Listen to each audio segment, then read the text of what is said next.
जय हिंद साथियों, DS Rajput education में आपका बहुत बहुत स्वागत है। तो जैसा कि दोस्तों आज अपन लोग देखने वाले हैं पर्यावरण अध्ययन का सेट पेपर। तो दोस्तों जो अगर आपने सीटेट का फॉर्म फिल किया हुआ है तो दोस्तों सीटेट में आपको इसी प्रकार से क्वेश्चन आंसर पूछे जाते हैं। तो चलते हैं दोस्तों बिना समय बर्बाद किए हुए। अगर आपको सेट पेपर पसंद आए तो वीडियो को अंत में लाइक कर देना, और आप लोग इसी प्रकार से और भी क्लासेस लेना चाहते हैं तो चैनल को जरूर सब्सक्राइब कर लेना। चलते हैं दोस्तों, पहला क्वेश्चन देखते हैं बिना समय बर्बाद किए हुए।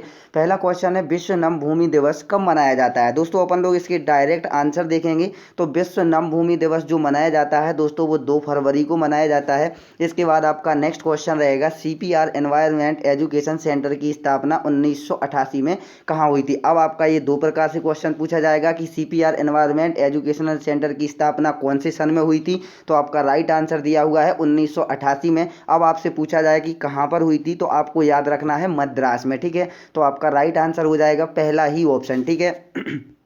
सॉरी दोस्तों, नेक्स्ट क्वेश्चन देखेंगे, भारत सरकार ने world wild life fund international की सहायता से बाघ परियोजना का आरंभ कब किया गया था। तो दोस्तों इसका जो राइट आंसर होगा वो क्या हो जाएगा कि भारत सरकार ने world wild life fund international की सहायता से जो बाघ परियोजना का आरंभ किया था वो कब किया गया था, किस सन में किया गया था। तो दोस्तों इसका जो राइट आंसर हो जाएगा 1973 में। ये क्वेश्चन पूछा जाता है, वेरी वेरी आईएमपी क्वेश्चन है, तो आप लोग चाहें तो इसको नोट डाउन भी कर सकते हैं, ठीक है। नेक्स्ट क्वेश्चन है, मानसून प्रस्फोट से क्या तात्पर्य है। तो दोस्तों इसका जो राइट आंसर होगा, अकस्मात तंडित झंझा के साथ तीव्र मूसलाधार वर्षा, ये आपका मानसून प्रस्फोट से तात्पर्य रखता है, ठीक है। तो पहला ही ऑप्शन आपका सही होगा।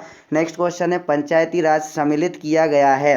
पंचायती राज किस चीज़ में सम्मिलित किया गया है। तो दोस्तों आपका पता होगा कि वो किया गया था राज्य सूची में, ठीक है। पंचायती राज जो सम्मिलित किया गया था वो किस में किया गया था, राज्य सूची में, ठीक है, आपको याद हो जाएगा। नेक्स्ट क्वेश्चन है आपका कि मृदा अपरदन से सर्वाधिक प्रभावित क्षेत्र है। मृदा अपरदन से सर्वाधिक जो प्रभावित क्षेत्र है वो कौन सा होगा। तो दोस्तों इसका जो राइट आंसर जाएगा, छोटा नागपुर का पठार भी इससे प्रभावित है, चंबल एवं यमुना नदियों की खात भूमि भी है, और पश्चिमी हिमालय का गिरिपदीय क्षेत्र भी है। तो आपको जो ऑप्शन लॉक करना है वो चौथा विकल्प लॉक करना है, उक्त सभी, ठीक है। नेक्स्ट क्वेश्चन है, इनमें से कौन सा एक प्राणी समूह संकटाप्रद प्रजातियों के वर्ग में आता है। तो दोस्तों इसका राइट आंसर आपका हो जाएगा महान भारतीय सारंग, एशियाई वन गधा, कस्तूरी मृग और आपका लाल पांडा। ये संकटापत्र प्रजातियों में वर्ग में आते हैं, ठीक है। संकटापत्र आप लोग जानते हैं जो कि विलुप्त होते हुए जा रहे हैं, ठीक है, ये कम देखने को मिलते हैं, वो कहलाते हैं संकटा पत्र, ठीक है। नेक्स्ट क्वेश्चन देखेंगे। नेक्स्ट क्वेश्चन आपका रहेगा कि भारत का दूसरा मुख्य न्यायाधीश कौन था। आपको पता होगा दोस्तों आपका जो दूसरा मुख्य न्यायाधीश है वो कौन थे। तो दोस्तों इसका जो राइट आंसर हो जाएगा वो हो जाएगा एम पतंजलि शास्त्री। और आपका फर्स्ट पूछा जाए तो हरिलाल जी कानिया आपके प्रथम थे, ठीक है, और आपके दूसरे पूछा जाए तो एम पतंजलि शास्त्री थे। नेक्स्ट क्वेश्चन है आपका, निम्न में कौन सा रोग कीट के काटने से होता है। तो कौन सा रोग जो है वो कीट के काटने से होता है। तो आप सभी को पता होगा दोस्तों इसका राइट आंसर कि डेंगू है, जो कि मच्छर के काटने से होता है, ठीक है, मादा से काटने से होता है। नेक्स्ट क्वेश्चन है, निम्नलिखित में कौन विश्व भर में वृक्ष मित्र के नाम से प्रसिद्ध है। वृक्ष मित्र के नाम से कौन प्रसिद्ध है। तो दोस्तों इसका जो राइट आंसर है सुंदरलाल बहुगुणा। ये आपको बता दें दोस्तों कहाँ से उत्तराखंड से संबंधित थे, और ये वन के क्षेत्र में इन्होंने बहुत ही कारगर काम किया हुआ था, इसलिए ये किस नाम से जाने जाते हैं, वृक्ष मित्र के नाम से जाने जाते हैं, ठीक है। जैव विविधता के प्रकार हैं। तो जैव विविधता के कितने प्रकार हो सकते हैं दोस्तों, आनुवांशिक विविधता भी होती है, प्रजातीय विविधता भी, सामुदायिक विविधता भी। तो आपका ऑप्शन जो लॉक करना है वो आपका हो जाएगा उक्त सभी, ठीक है।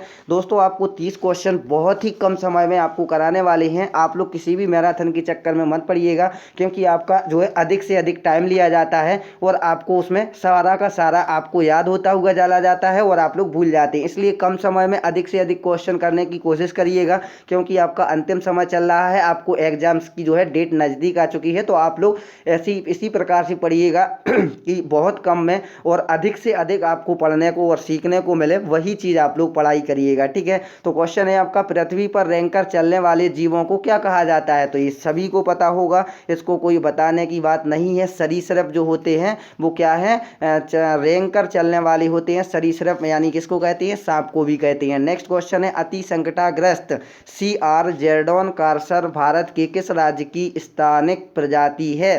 तो दोस्तों इसका जो राइट आंसर होगा वो आंध्र प्रदेश आपका राइट आंसर हो जाएगा, ठीक है।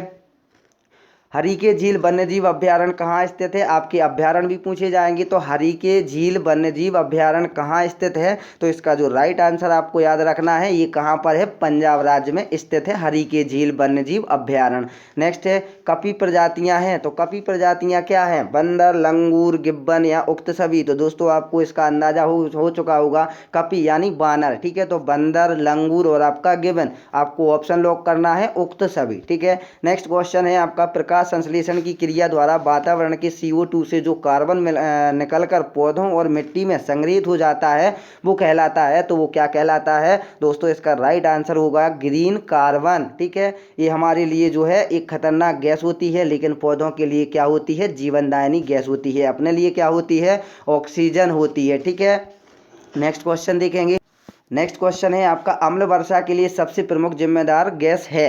तो अम्ल वर्षा के लिए जो जिम्मेदार या सर्वप्रमुख जो गैस है वो कौन सी है, तो दोस्तों इसका जो राइट आंसर हो जाएगा, सल्फर डाइऑक्साइड भी है, नाइट्रोजन ऑक्साइड भी है और फार्मिक अम्ल भी है। तो आपको ऑप्शन लॉक करना है उक्त सभी, ठीक है। नेक्स्ट क्वेश्चन देखेंगे, सतत विकास का उद्देश्य है। सतत विकास यानी कि निरंतर चलने वाला विकास, वो क्या कहलाता है, सतत विकास। इसका उद्देश्य क्या होता है, तो आप लोग देख पाएंगे इसके ऑप्शन में आपको दिख रहा होगा, ऊर्जा दक्षता एवं उत्पादन अवसरों का विकास, नवीनीकरणीय संसाधनों पर निर्भरता एवं संसाधन संरक्षण, गरीबी निवारण, सतत आजीविका एवं पर्यावरण अनुकूलता।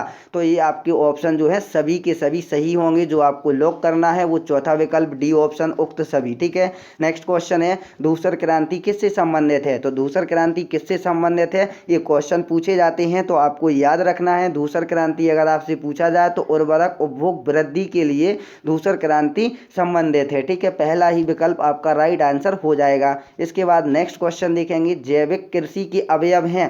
तो जैविक कृषि के अवयव क्या होंगे, कार्बनिक खाद होगा, जैविक खरपतवार नियंत्रण पद्धति होगी, जैविक कीट एवं रोग प्रबंधन भी होगा। तो आपका ऑप्शन जो लॉक होगा वो होगा उक्त सभी, चौथा विकल्प डी ऑप्शन, ठीक है। नेक्स्ट क्वेश्चन, शांत घाटी कहाँ का प्रसिद्ध पर्यावरण हितैषी आंदोलन है। तो ये महत्वपूर्ण है, पूछा जाता है, IMP क्वेश्चन है। जितने भी क्वेश्चन आपको कराए जा रहे हैं वो सारे के सारे क्वेश्चन IMP है, और इसी प्रकार से आप लोग अंतिम समय में पढ़िएगा फटाफट अंदाज में, ठीक है। तो शांत घाटी कहाँ का प्रसिद्ध पर्यावरण हितैषी आंदोलन है, तो दोस्तों इसका राइट आंसर हो जाएगा केरल का, ठीक है, केरल राज्य का है। नेक्स्ट क्वेश्चन, किस संगठन का मुख्य उद्देश्य सभी तरह के वनों का संरक्षण, प्रबंधन और सतत विकास को बढ़ावा देना है। तो इसका राइट आंसर क्या हो जाएगा, United nation forum on forest, ठीक है। तो बी विकल्प आपका सही आंसर हो जाएगा। इसके बाद नेक्स्ट क्वेश्चन देखेंगे, रेन फॉरेस्ट रिसर्च इंस्टीट्यूट वानिकी शोध संस्थान कहाँ है। तो इसका राइट आंसर कहाँ होगा, क्या होगा, और आप लोग बताइएगा। तो जोरहाट में आपका रेन फॉरेस्ट रिसर्च इंस्टीट्यूट वानिकी शोध संस्थान है, कहाँ पर है, जोरहाट में है, ठीक है। नेक्स्ट क्वेश्चन आपका रहेगा, सूर्य की किरणों से कौन सा विटामिन प्राप्त होता है। तो आपको सभी को पता होगा कि सूर्य की किरणों से जो विटामिन हमें प्राप्त होता है वो विटामिन डी प्राप्त होता है, ठीक है, विटामिन डी प्राप्त होता है। नेक्स्ट क्वेश्चन है, बान सम्मेलन क्या है। तो बान सम्मेलन क्या हो जाएगा साथियों, बान सम्मेलन आपका जो होगा वो प्रवासी प्रजातियों के संरक्षण की एक संधि होगी, वो क्या है, बान सम्मेलन कहलाता है, ठीक है। इनमें से कौन औषधीय पौधे हैं, तो औषधीय पौधा कौन है, तो दोस्तों इसका जो राइट आंसर हो जाएगा, कालमेघ भी होता है औषधीय पौधा, अशोक का पेड़ भी आपका होगा औषधीय, और एलोवेरा तो होता ही है। तो आपका राइट आंसर होगा उक्त सभी, ठीक है। आपको लॉक करना है, वो करना है चौथा विकल्प उक्त सभी। नेक्स्ट क्वेश्चन, एकमात्र पक्षी कौन है जो पीछे की ओर उड़ता है। वाह यार क्या क्वेश्चन है, गुंजन पक्षी, कोयल, कौवा या फिर गौरैया। एकमात्र पक्षी कौन है जो पीछे की ओर उड़ता है, जनरल नॉलेज का भी क्वेश्चन है आपका, ठीक है। तो जो गुंजन पक्षी होता है दोस्तों वो पीछे की ओर उड़ता है। नेक्स्ट क्वेश्चन है, प्रकृति के अत्यधिक दोहन से क्या हो सकता है। तो प्रकृति के अत्यधिक दोहन से क्या हो सकता है, ये सभी कोई जानता है। तो इससे क्या होगा, विनाश होगा, ठीक है, क्या होगा, विनाश होगा।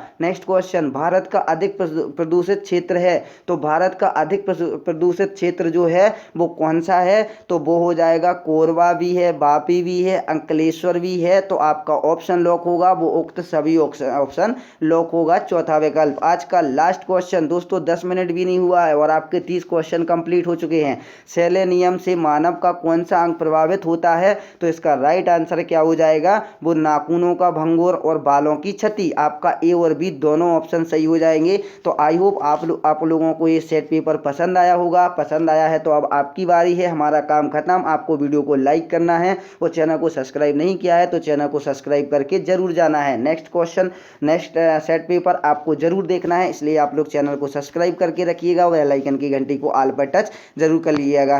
कैसा लगा practice set paper comment box में जरूर बताइएगा। अगर आप लोग इसी प्रकार से और भी सेट देखना चाहते हैं तो कमेंट बॉक्स में जरूर बताएं। धन्यवाद दोस्तों, मिलेंगे नेक्स्ट वीडियो में।